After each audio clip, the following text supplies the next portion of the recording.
What is happening, y'all? Cowboy here, and welcome to my water build for Wolong Fallen Dynasty.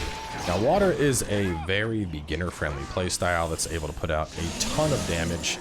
This is a relatively safe build, so if this is, your first forays in the Souls-like franchise, this is definitely a build that is good to play with.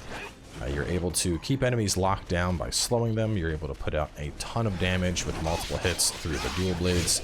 And all in all, not only is it a very safe playstyle, but it is also very strong. You're able to constantly keep pressure on enemies and basically just lock them down with the right setup, allowing you to do tons and tons of damage until enemies are little more than just puddles on the ground. So either way, in this video, we're going to be going through the build. We're going to be talking about the stats of the build, the gear we're using for the build, talking about various recommendations for gear sets, as well as just general playstyle advice. And right now, we're just going to kind of go through the start of this just to give you an idea of how the build flows in the hands of somebody that knows what they're doing with it.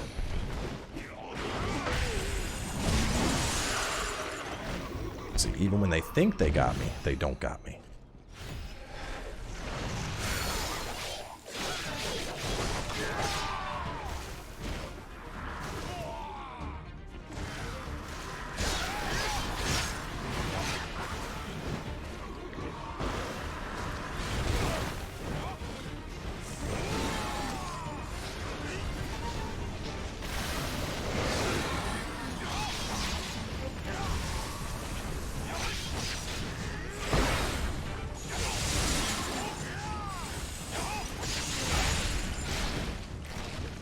Probably the one thing that counters this build, the crocodile.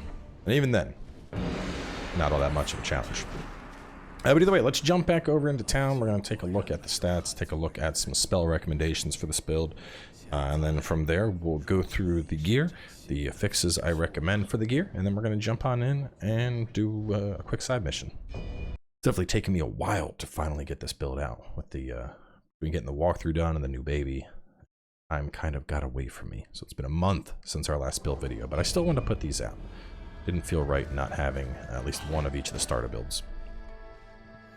So going on to the level, we are up at 150, but this build is going to be very straightforward. You're going to need Earth to be at 4, and that should be one of your early baselines. That's going to give you B agility for this set, and then beyond that, water is your primary, going up to 99, and wood is your secondary, and you can get that up to 49.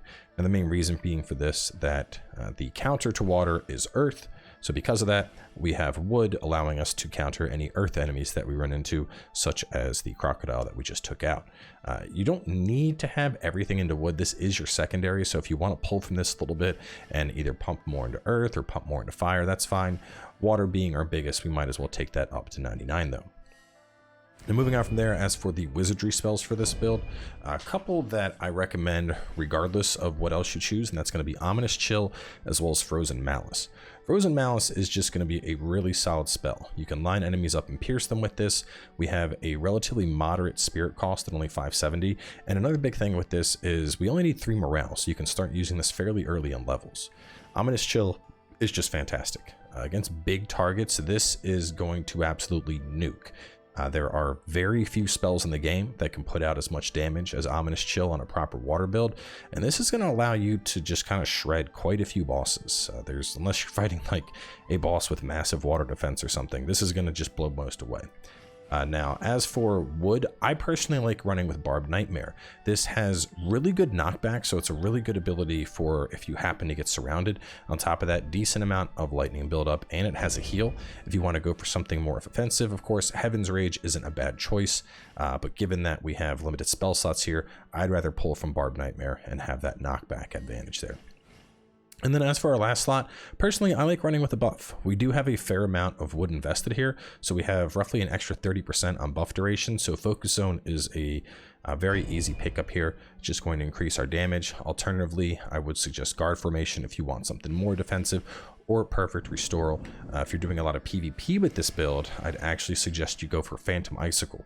This is a very, very solid ability for PvP. I don't use it that much in PvE. It has some benefits, but the real benefit of this is fighting multiple enemies and reducing their target capabilities.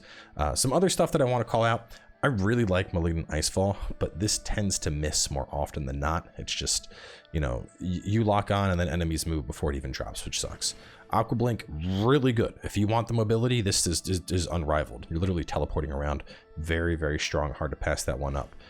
Frozen Arrow, I really want to love this ability, but unfortunately it just takes too damn long to fire off. So long that I don't think it's worth it. So either way, let's take a look at the gear. Now we are working with Liu Bei's set here. That is the Aspiration of Restoring the Han Empire. This is a full 5-piece set. You of course get this from getting Liu Bei up to level 10. So you can pick this one up fairly early. And this is going to be strong enough to carry you all the way through to the end of the game with a water build. Decent set here. We have HP recovery upon deflection. Of course, that's going to trigger the 4th bonus there, Spirit Fervor upon HP recovery.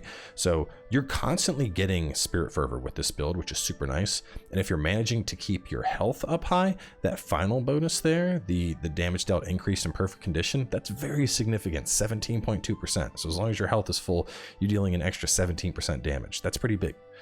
As for the weapons, Pair Swords of Aspiration, and then I like pulling from Cyrus just because I can pick up the 2-piece bonus of ammo held max.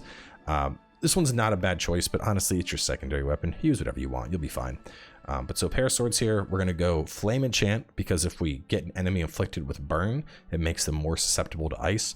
We're also going to apply ice super fast anyway, so this just gives us a way to pick up another element. Spirit Gain from normal attacks. And then as for our final bonus, we're going to be going for damage amplification upon martial arts. Now to help, we're also going to go Spirit Vulnerability on enemy upon martial arts on our secondary. We're not going to be using that one as much. More often than not, this build is going to obliterate health. So like, yeah, if we can get Spirit Vulnerability up, that's great, but we're not really going to need it all that much. As for the bow, Spirit damage, Spirit gain, damage received luck. Alternatively, over on this one, we have positive effect duration. Very, very similar perks there. Now, as for the gear, pretty much across the board, we're going to be looking for Spirit gain from normal attacks, water damage, and then ice attack power. This is a build where we are counting on Wizardry, and because of that, we're also pulling from Teng Shi here. Wizardry spell power, power drop on enemy upon using Wizardry. We're putting big damage into our Wizardry, and so we're looking to ramp that up here. Spirit gain, water damage, and ice attack power all around. As for the chest and the legs, we're going to go for chill accumulation. Over on the gloves, we're going to go power gain upon deflecting a counterattack. And then over here, actually, we don't need power drop upon Wizardry. Are you power drop on Wizardry? You are. So we can actually change that one on up. I tend to go power gain, power drop as just a standard, but I forgot Teng Shi has that built in. So instead of that, let's go see what else we can pull from here. I mean, the thing is, we have so many fixes already. There's not much that we really need. I guess as an alternative here, we could go haste upon Wizardry spell, or you could go damage reduction upon Wizardry spell, I guess. Just buff yourself. That's another decent one. I prefer power drop in general. I prefer to debilitate an enemy over buffing myself, but same difference. Now we're going to have power drop and that, really just locking them down. But yeah, besides that, so power gain upon deflect counterattack, damage reduction upon Wizardry spell. This has the power drop upon Wizardry spell. Of course, here it's really going to be whatever you can happen to get. You know, this one's not bad. It has luck on it, I guess. But yeah, that's going to be about it for this build. Water is very straightforward. A couple things to look out for on the Pair Swords. If you can get Bamboo Sever, I really like Bamboo Sever. This is probably one of my favorite martial arts. Just very fast, very aggressive, allows you to just constantly just beat enemies down. And then the built-in one for this, the Endless Flowering, if you can get somebody into a corner, you can actually do some crazy damage with Endless Flowering in a corner. So definitely don't discount that one. Either way though, let's go do a mission, show you what this thing is capable of. Of course, we are playing on New Game Plus. Just to you know, help keep the levels a little bit even. Like father, like son. That's a duel. Let's do Lost Sacred Artifact. That one's a decent mission. Able to fight through a variety of enemies, kind of show off what this build can do.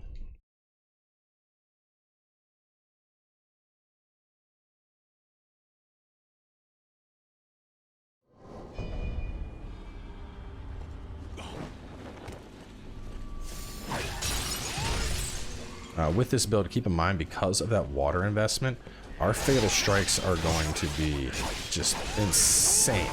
We're going to do a ton of damage with our fatal strikes.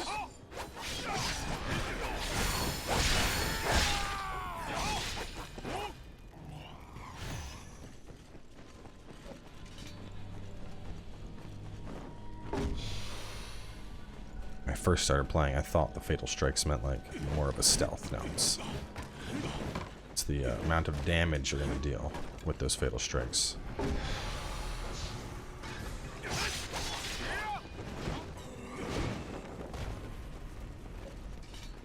And keep in mind, you can also buff the amount of spell damage you're going to do when you're inside this perfect circle. So if I'm inside of that and I cast one of these on out, you can see hitting big damage on that. Whereas if I'm out of it, let's see, just a little bit weaker there at 181. So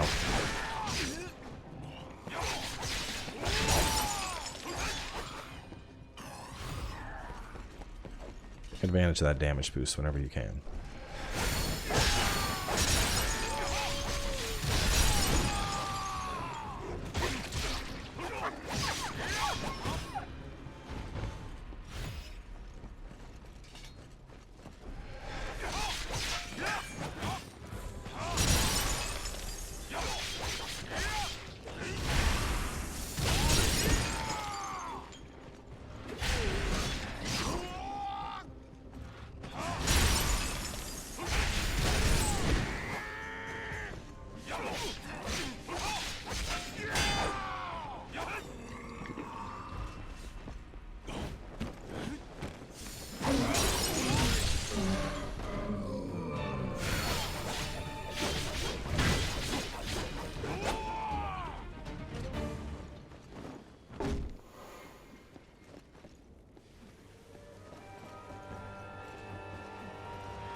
Oh, took away my buffs.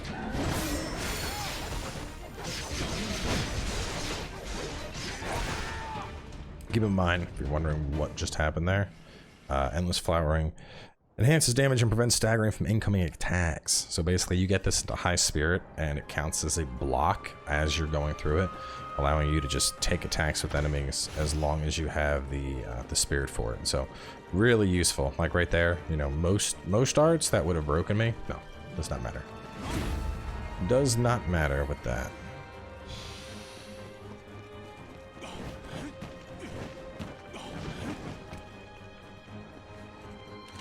Another thing is, with this much water, our bow attacks are pretty much one-shots. Anything that we're going to hit with the bow is going to take a ton of damage. So, obviously, not something we're using a ton of, but just kind of like a nice extra utility to have on hand, you know? Getting extra damage with the bow is always beneficial.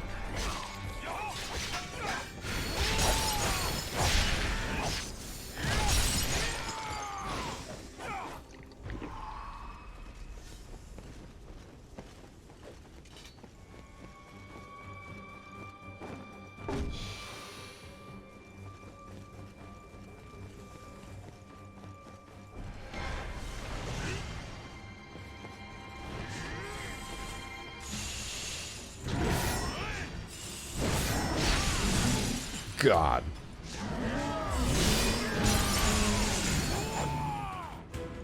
Dude's just got shredded. Absolutely shredded. And that's the thing too, is there's a lot of enemies in this game who are actually weak to water. So it's, in terms of like considering what element you want to work with on a playthrough, I mean, God, dude, if we were just to, oh, hang on, we'll let it, it's gonna end the mission. We're gonna go to a different battlefield. Which one? I think it's this one. Yeah, tell you, we go easy. This is, it's just fighting one of those big monkeys, but this is like the perfect example.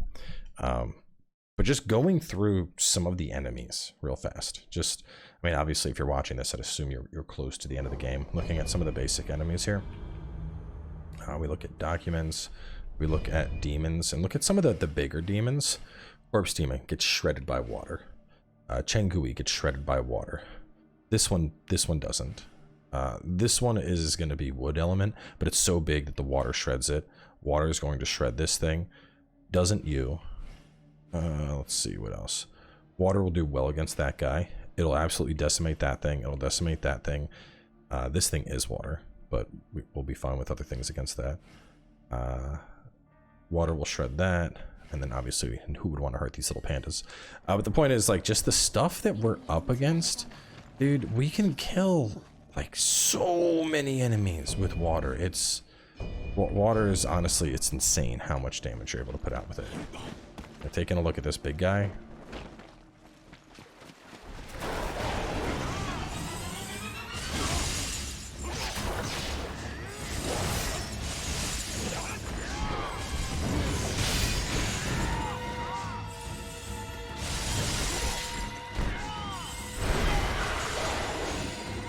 Like, look at that. We're hitting 224 per tick. Each of those icicles is 224. And what's crazy is, I mean, dude, this isn't even like a grace build. This is just a regular, like, 99 water build. We are able to do immense amounts of damage with it. So either way, we're going to wrap things up here. Up next, we are going to be bringing you the Earth build, which we used as like our secondary build in the walkthrough. So we will take a look at that. And then from there, we will look at the wood build and lastly, the metal build. I plan on having all of these out within a week, just kind of get them out the door before I forget about them. So thanks for tuning on in, and I'll catch y'all soon with another build video.